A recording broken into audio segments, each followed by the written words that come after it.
J'ai entendu parler de la classe inversée dans une ESS pour Chania, où il y avait Madame Soulier et qui a expliqué en fait le principe, c'est-à-dire que les cours sont simplifiés, enfin moi dans ce que j'ai compris, c'était simplifié, il n'y avait pas trop de prise de notes et du coup plus facile à mémoriser. Pour nous en tant que parents, ça simplifie aussi les choses, c'est-à-dire que c'est beaucoup moins long, beaucoup moins de travail puisque comme elle est très lente sur l'écrit, sur tout ça. Les devoirs prennent un temps fou et là, en 5 minutes, c'est fait, quoi. J'ai plus besoin de l'accompagner pour qu'elle fasse ses devoirs en fait. Elle les fait toute seule, alors qu'avant, il fallait que je sois derrière constamment. On en discute différemment de son cours. Voilà. Je n'ai pas de rapport avec lui où vient de me réciter sa leçon. C'est-à-dire que, voilà, ça va être plus des questions qu'il va me poser en me disant, est-ce que tu sais que on ne met pas de S à marron parce que on penserait qu'il fait le cours de français, voilà, il a participé à l'élaboration du cours de français. Il est acteur de son cours et non pas spectateur. Donc j'ai un petit garçon, c'est pas un débat, mais presque. On discute du cours de français, on ne me le récite pas. Alors dans ses progrès, déjà, elle a pris plus confiance en elle, ce qui est quand même très important parce elle avait tout perdu vu qu'elle n'arrivait pas à avoir des notes correctes. Vu qu'elle a amélioré ses notes, eh ben, elle a pris confiance en elle, ce qui est très important. Et après, bon, au niveau scolaire, voilà, forcément, plus de compréhension, de meilleurs résultats. En sixième, elle avait beau faire des efforts, elle n'y arrivait pas. Donc, elle a arrêté de faire des efforts puisque ces efforts, elle ne voyait pas de résultat. Alors que là, étant donné qu'elle a vu un résultat, elle a fourni des efforts toute l'année. Je pense que mon fils apprend mieux en classe inversée, en français d'ailleurs, pour le cours de français, parce il a sa mémoire visuelle et la mémoire auditive qui travaille. Ce qui fait qu'il en reste beaucoup plus facilement quelque chose. Je le trouve bon orateur. Je l'ai trouvé décomplexé. Ça sort du cours classique, donc je le trouve beaucoup plus ouvert. Il me parle du cours de français, j'ai l'impression que voilà, le fait de participer à l'élaboration du cours de français, je le trouve beaucoup plus à l'aise. Je pense qu'il a un langage beaucoup plus enrichi. C'est un vocabulaire plus riche, ce qui est fortement agréable pour les parents d'ailleurs. Oui, c'est un bon élève.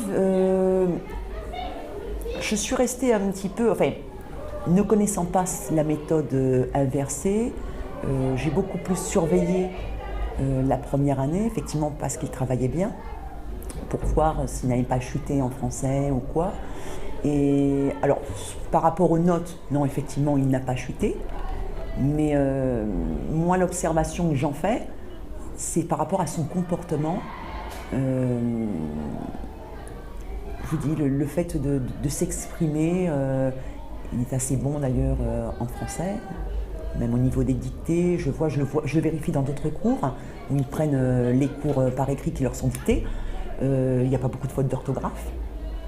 Donc voilà, puis je fais confiance aux professeurs avec cette nouvelle méthode. Et les résultats s'en sont ressentis très rapidement. J'ai vu que mon fils n'avait pas perdu en français, bien au contraire. Mais j'ai trouvé qu'à l'oral, il était avec un langage plus riche. Oui, bon orateur. Je le trouve bon orateur. Elle a plus envie d'aller à l'école aussi, qu'elle n'avait pas depuis un moment. Rien que l'envie de venir en classe, ça fait déjà beaucoup. Alors les outils numériques, sachant que c'est quand même leur époque, c'est le plus. C'est le plus pour eux. Non seulement ils le comprennent très bien, ils le manipulent très bien, parce que c'est une génération qui est née avec, ce qui est un peu ingrat pour les parents d'ailleurs, puisqu'il faudrait qu'on apprenne un peu plus longtemps. Enfin, on est souvent moins performants qu'eux. Hein. Oui, il y a une aisance, il a vraiment l'impression que les cours ce sont les cours de leur époque. Donc ils mémorisent bien les choses. Il y a même, je dirais même presque une petite fierté de dire je travaille sur ordinateur, je travaille sur iPad. Ils se font souvent d'ailleurs, souvent les jeunes vous disent ton époque, donc déjà ils ont marqué, eux leur époque, voilà, c'est l'iPad, c'est l'ordinateur, c'est le téléphone portable, on peut faire, voilà. Donc oui, il y a une aisance aussi à ce niveau-là qui fait que, je sais pas, ça les responsabilise, ils se sentent beaucoup plus grands, ils s'affirment, d'autant plus pour un adolescent. Je pense que ce serait intéressant de le faire dès la primaire pour les. Parce que en primaire, il y a beaucoup d'élèves qui ont des difficultés quand même et il n'y a pas assez de choses comme ça mises en place pour les aider, tous ces élèves. Je pense que dès la primaire, ça pourrait être bien aussi. Non, la classe inversée pour toutes les matières, je suis un peu réticente quand même. Parce que je pense aux mathématiques, essentiellement. De rentrer dans une classe et de voir marquer 3xb au carré, je pense que si vous n'êtes pas matheux, pour essayer de réfléchir déjà là-dessus, c'est assez compliqué. Maintenant, quand vous rentrez dans une classe que sur le tableau, il y a marqué une phrase, les feuilles sont mortes, tout à fait. Déjà, vous voyez bien qu'il y a un sujet. Enfin, c'est quelque chose qu'on parle, c'est le langage, c'est ce qu'on connaît depuis toujours. Donc, vous pouvez réfléchir et sur les mathématiques, je pense que quand on est matheux, enfin, ce sont des formules à appliquer, on l'est ou on ne l'est pas. En français, vous pouvez beaucoup plus parler, de chercher, voilà, le langage par le langage, c'est plus facile. Moi, je suis confiante dans cette méthode-là pour les cours de français, puisque j'ai 2 ans de recul, ça fait 2 ans qu'il la pratique. Je suis confiante sur cette méthode. Je pense qu'elle peut apporter à beaucoup d'enfants. Il n'y a pas comment dire, il y a des enfants qui sont pas très bons en français, d'autres qui sont meilleurs. Vous avez des enfants qui sont autonomes, d'autres qui ne le sont pas.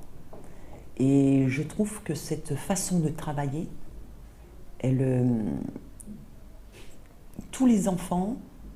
chaque enfant est obligé de participer. Ce qui fait que ça ne peut que vous faire progresser. Vous n'êtes plus spectateur. Ils ne sont pas spectateurs du cours, ils sont acteurs. Et ça, je trouve que c'est super. Voilà, de participer à l'élaboration du cours de français, je trouve ça extraordinaire. Donc il y a une assurance, ça peut être un timide, ça peut être quelqu'un que ça n'intéresse pas le français. Je veux dire, il y a beaucoup de règles grammaticales, il faut les apprendre, c'est un peu fastidieux. Non, là je veux dire, chaque enfant travaillant par groupe, il élabore. C'est déjà un petit peu un pied dans la vie, je trouve. C'est le travail de groupe, l'échange, communiquer. De toute façon, tous les enfants parlent, tous les élèves parlent en cours d'ailleurs, beaucoup, tout le monde n'est pas studieux. Là, ils ont une possibilité de communiquer, ce qui fait, mais sur un cours, et ça les fait évoluer. Je suis assez fan. Mais je ne voudrais pas que tous les cours soient comme ça non plus.